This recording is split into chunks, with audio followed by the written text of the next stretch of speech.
पेट्रोलचा वापर मर्यादित करा, अनावश्यक प्रवास कमी करा आणि काही काळ सोने खरेदी कमी करा, असं आवाहन पंतप्रधान नरेंद्र मोदी यांनी नुकतंच केलं आहे.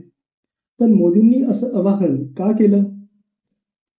बघा, सध्या मिडल ईस्टमध्ये तणाव वाढल्यामुळे जगभरात ऑइलचे दर वाढत आहेत. फक्त 2 महिन्यांपूर्वी कच्चं तेल जवळपास $70 प्रति बॅरल होतं. पण आता ते 105 ते $110 पर्यंत गेलेलं आहे. आणि भारत आपल्या गरजेचं जवळपास 85 ते 90% ऑइल बाहेरून आयात करतो. त्यामुळे ऑइल महाग झालं की भारताला जास्त डॉलर द्यावे लागतात. त्याचवेळी सोन्याच्या आयातीतही मोठी वाढ झालेली आहे. आर्थिक वर्ष 2025 मध्ये भारताने जवळपास $72 अब्ज सोनं आयात केलं होतं. 2024ची तुलना करता 2024 मध्ये हेच सोन्याची आयात $58 अब्ज इतकी होती.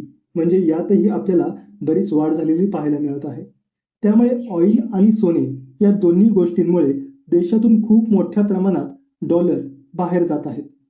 आणि म्हणूनच सरकार परकीय चलनावरचा दबाव कमी करण्याचा प्रयत्न करत आहे.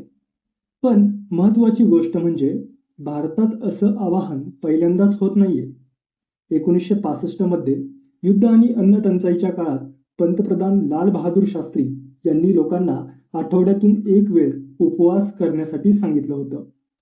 आणि 2013 मध्ये भारतावर डॉलर आणि आयातीचा दबाव वाढला होता, तेव्हा तत्कालीन अर्थमंत्री पी. चिदंबरम यांनी लोकांना सोन्याची आयात कमी करण्याबद्दल सांगितलं होतं. म्हणजेच ही फक्त राजकारणाची गोष्ट नाहीये, तर अर्थव्यवस्था, आयात आणि जागतिक परिस्थितीची गोष्ट आहे. आता याबद्दल तुमचं मत काय आहे ते कमेंट करून मला नक्की सांगा. आणि ही रील आवडली असल्यास लाईक आणि शेअर करायला विसरू नका.